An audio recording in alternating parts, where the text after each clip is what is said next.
Friends, मेरा नाम अलीशा परवीन है। मेरा रोल नंबर 121 है। मैं सेकेंड ईयर की प्रशिक्षु हूँ। मेरा सब्जेक्ट है health, yoga and physical education in school. मेरा टॉपिक है यूनिट 5 का मिड डे मील से संबंधित केस स्टडीज़ द्वारा नवाचारी प्रयोगों की समझ। सबसे पहले हम इसके परिचय के बारे में जानेंगे। भारत सरकार द्वारा 15 अगस्त 1995 में मध्याह्न भोजन योजना प्रारंभ हुई थी। इस योजना के अंतर्गत प्राथमिक विद्यालयों के प्रत्येक छात्र को निर्धारित खाद्यान्न उपलब्ध कराया जाता था, परंतु इसमें बच्चों का स्वास्थ्य और उनकी स्कूल में उपस्थिति पर अपेक्षित प्रभाव नहीं पड़ा। इसलिए प्रदेश में दिनांक 1 सितंबर 2000 से पका पकाया भोजन प्राथमिक विद्यालयों में उपलब्ध कराने की योजना आरंभ कर दी गई। सरकार द्वारा सहायता प्राप्त प्राथमिक विद्यालयों एजुकेशन गारंटी स्कीम केंद्रों में कक्षा 1 से 5 तक पढ़ने वाले बच्चों को 80% की उपस्थिति के आधार पर एक शैक्षिक सत्र में कम से कम 200 दिन का पका पकाया भोजन उपलब्ध कराने की व्यवस्था की गई है। वर्तमान में भारत सरकार द्वारा निर्धारित मानकों में उपलब्ध कराए जा रहे भोजन में कम से कम 450 कैलोरी ऊर्जा व 12 ग्राम प्रोटीन प्राथमिक विद्यालयों हेतु एवं 700 कैलोरी ऊर्जा व 20 ग्राम प्रोटीन उच्च प्राथमिक विद्यालयों हेतु उपलब्ध होना चाहिए। इसके बाद हम इसके उद्देश्य के बारे में जानेंगे।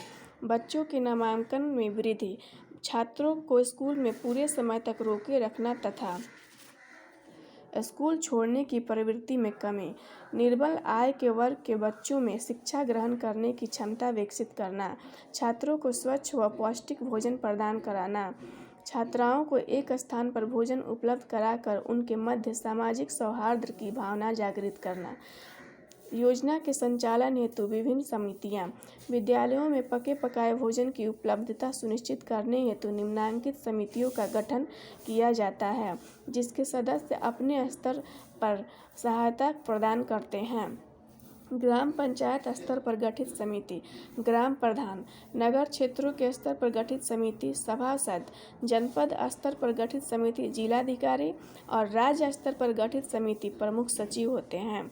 विद्यालय स्तर पर आधारभूत सुविधाएं, किचन शेड जिसमें स्टोर की सुविधा हो, चूल्हा अथवा कैंटीन, बर्नर एवं गैस सिलेंडर, हैंडपंप अथवा स्वच्छ पानी की व्यवस्था, खाना पकाने भंडारण हेतु बर्तन, रसोई की व्यवस्था।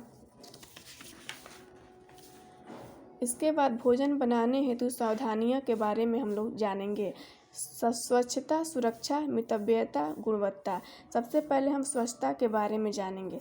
रसोई घर साफ सुथरा होना चाहिए, रसोइये के वस्त्र साफ होने चाहिए, भोजन बनाने हेतु प्रयुक्त खाद्यान्न अच्छी तरह से साफ किया हुआ तथा धुला होना चाहिए, बर्तन धोने एवं खाना बनाने की जगह अलग अलग होनी चाहिए।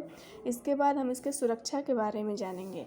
रसोई घर शिक्षण कक्षों से दूर कुछ दूरी पर बना होना चाहिए एवं रोशनी, हवा, गंदे जल की निकासी एवं कूड़ा फेंकने हेतु उचित व्यवस्था हो। बच्चों को भोजन बनाने के स्थान से दूर रखा जाए। भोजन बनाने से पूर्व रसोई से छिपकली व अन्य कीड़े मकोड़ों को बाहर निकाल कर ही भोजन बनाने की प्रक्रिया शुरू करें। इसके बाद मितव्ययता के बारे में जानेंगे। वास्तविक छात्र संख्या के आधार पर प्रतिदिन मेनू के अनुसार भोजन बनवाया जाए। भोजन पकाते समय व पश्चात बर्तनों में ढक्कन अथवा प्रयोग करें, इससे ईंधन में बचत होती है।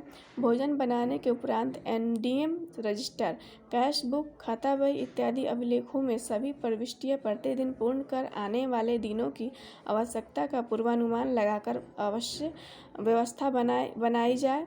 इसके बाद गुणवत्ता के बारे में जानेंगे। भोजन पकाने में सड़े गले खाद्यान्न का प्रयोग नहीं किया जाए।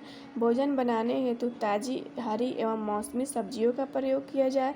भोजन बनाने में शील्ड, पैक्ड तेल एवं एगमार्क युक्त मसालों और आयोडाइज्ड नमक का ही प्रयोग किया जाए। भोजन की गुणवत्ता की परख विद्यालय के अध्यापकों, अभिभावक संघ के सदस्यों तथा ग्राम पंचायत की गठित समिति के सदस्यों द्वारा भोजन को चख कर की जाए।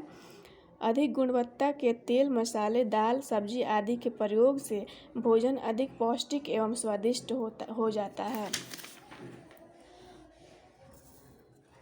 प्रधानाध्यापक के कार्य दायित्व। प्रतिदिन विद्यालय में उपस्थित बच्चों की संख्या ग्राम प्रधान को अवगत करना, पके हुए भोजन को चख कर उसकी गुणवत्ता को सुनिश्चित कर संबंधित पंजिका में स्थापित करना, विद्यालय परिसर को स्वच्छ रखना तथा भोजन में स्वच्छता का ध्यान रखना, सुनिश्चित करना कि बच्चों को निर्धारित